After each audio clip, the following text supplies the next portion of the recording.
Bonjour et bienvenue sur TV Land, votre web télévision locale. Au sommaire du journal de ce vendredi 24 octobre, semaine du goût à la crèche à Ondres. Challenge Euskadi, remise des prix.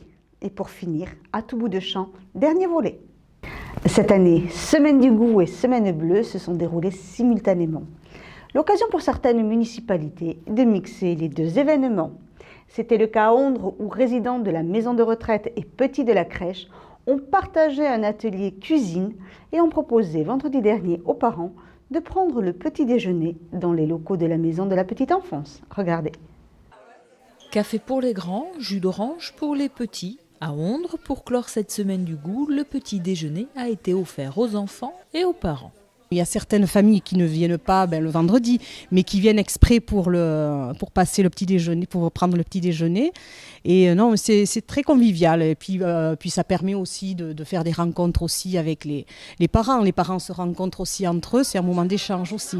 Échange, partage, ce petit déjeuner est l'occasion pour tous de prendre le temps de mieux faire connaissance entre parents et avec le personnel de la structure qui accueille une trentaine d'enfants. Ouverte en 2008, cette maison de la petite enfance, implantée en cœur de ville, est un atout supplémentaire pour faire d'Ondres une ville attractive.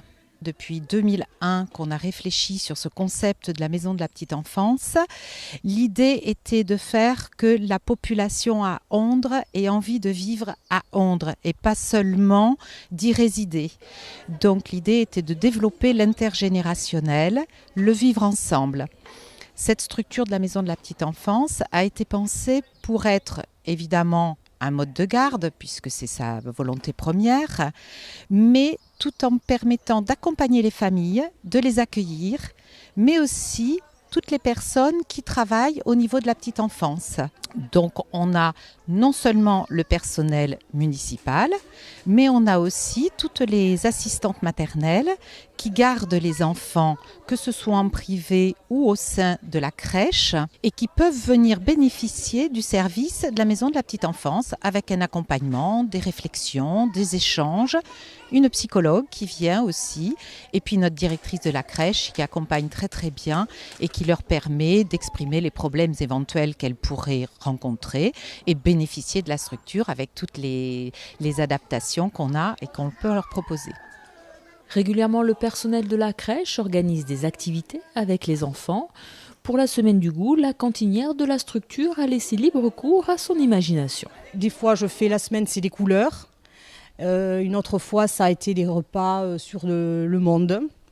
Et là, cette année, j'ai un petit peu varié cette année. J'ai fait une journée tout sucré. J'ai fait une journée, une couleur. Et là, aujourd'hui, je vais faire une journée, on va commencer par le dessert. Donc on va tester, là je ne peux pas vous dire comment ça va se passer, là on va tester. Tester, essayer, goûter. À la maison de la petite enfance d'Ondres, la semaine du goût est une nouvelle occasion d'expérimenter et de s'éveiller. Après la saison des régates, voici le temps des récompenses.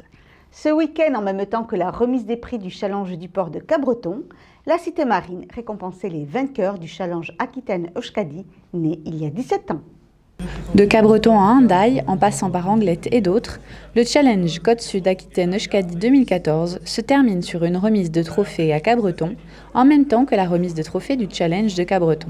Cette année, nous avons regroupé la remise des prix avec celle de l'UNPC Cabreton, puisque c'est également mon club, et que pour des raisons pratiques, c'était parfait. Après une dizaine de régates avec des participants de toute l'Aquitaine, le challenge de Cabreton récompensait les participants de cette 20e édition.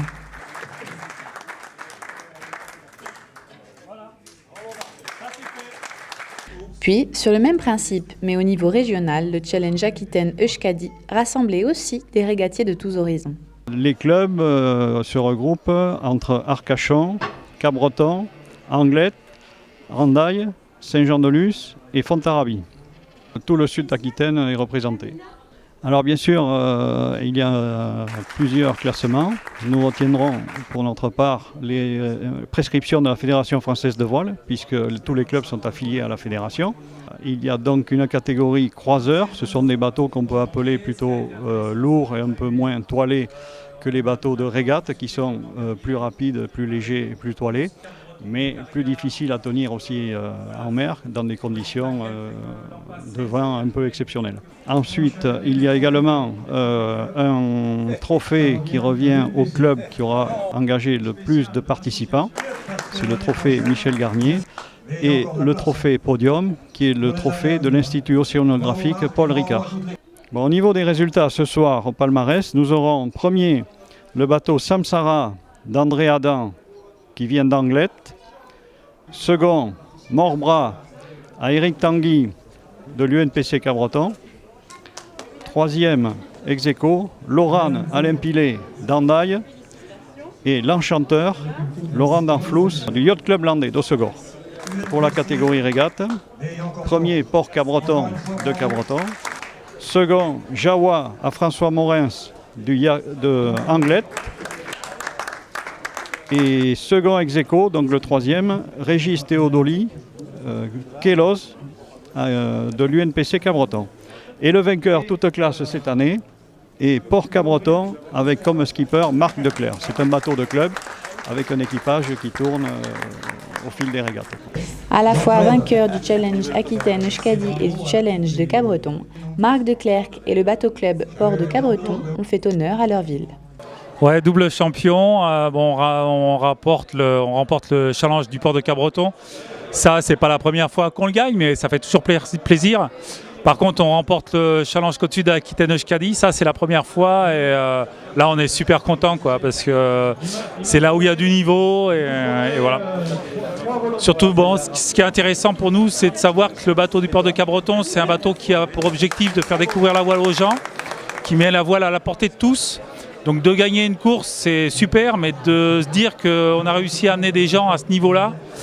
Et pour gagner, il faut qu'il y ait du niveau, mais il faut que les gens s'entendent, qu'on soit des copains, quoi. On peut pas gagner s'il n'y a pas une osmose entre les gens. Et ça, c'est magique parce que c'est un double dessert. C'est gagner, mais en plus qu'on a pris des grands moments de plaisir, quoi. Pour clôturer notre série à tout bout de champ après un passage chez un brasseur, nous découvrirons l'intérêt du circuit court dans l'élevage des volailles pour finir par la réponse à une question insolite.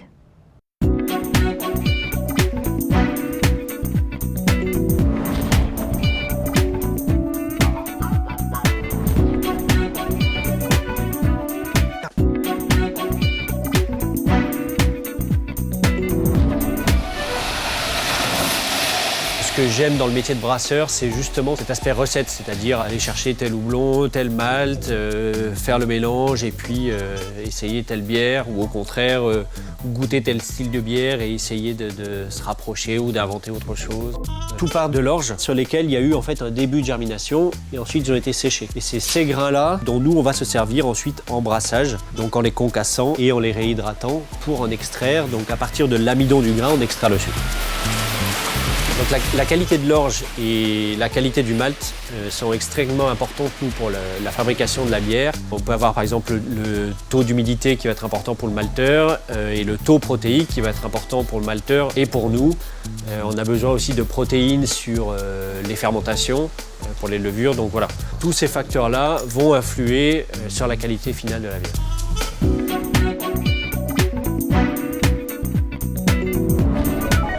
Prenons maintenant la route de la Normandie pour rencontrer Charles Baudard et sa petite entreprise. Dans un monde agricole en perpétuelle mutation, ce jeune agriculteur céréalier a compris que pour réussir, il fallait quelquefois explorer le champ des possibles. Export et circuit court. Si loin, si proche, explication. Eh bien ici on est dans un champ de la ferme qui s'appelle Champagne. Alors ça pétille pas mais c'est un champ de blé. C'est un champ que mon père cultivait, que mon grand-père cultivait et que son père cultivait. Voilà. L'histoire de la ferme, c'est une histoire de famille. L'idée, c'était de développer une autre activité qui permette d'asseoir un peu les revenus de la ferme. C'est pour ça que j'ai créé donc, cet atelier de volailles en vente directe.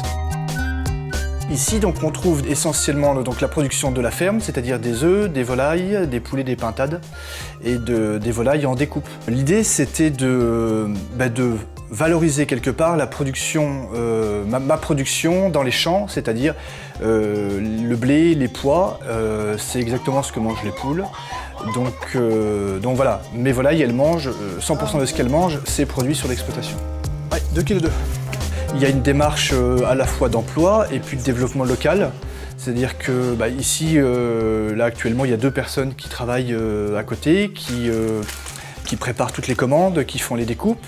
Il y a quelqu'un aussi qui s'occupe avec moi de l'élevage, donc pour nourrir les animaux, les soigner au quotidien, c'est un vrai boulot. Ça, c'est le blé de la ferme. Blé, maïs, petits pois. Voilà. Et c'est comestible, c'est de la farine. Si on met de l'eau et de la levure, ça fait du pain.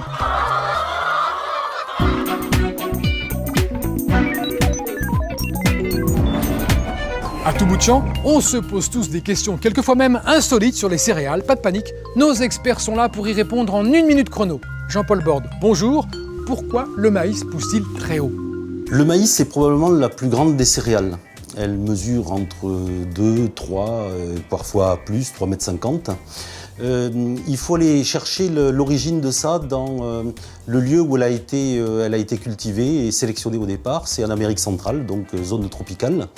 Et c'est une plante qui a une très forte capacité à transformer le dioxyde de carbone en amidon sous l'effet de la lumière en valorisant l'eau qu'elle puise dans le sol.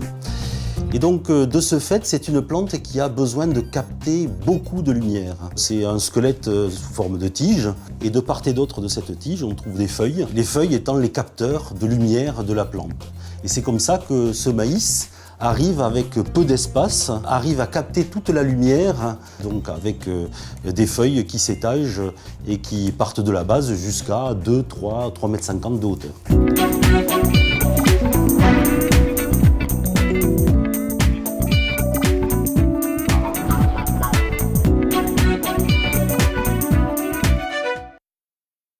Voilà, cette édition est maintenant terminée. Je vous donne donc rendez-vous lundi 27 octobre pour un prochain journal de TV Land, votre web télévision locale. Je vous souhaite en attendant de passer un excellent week-end.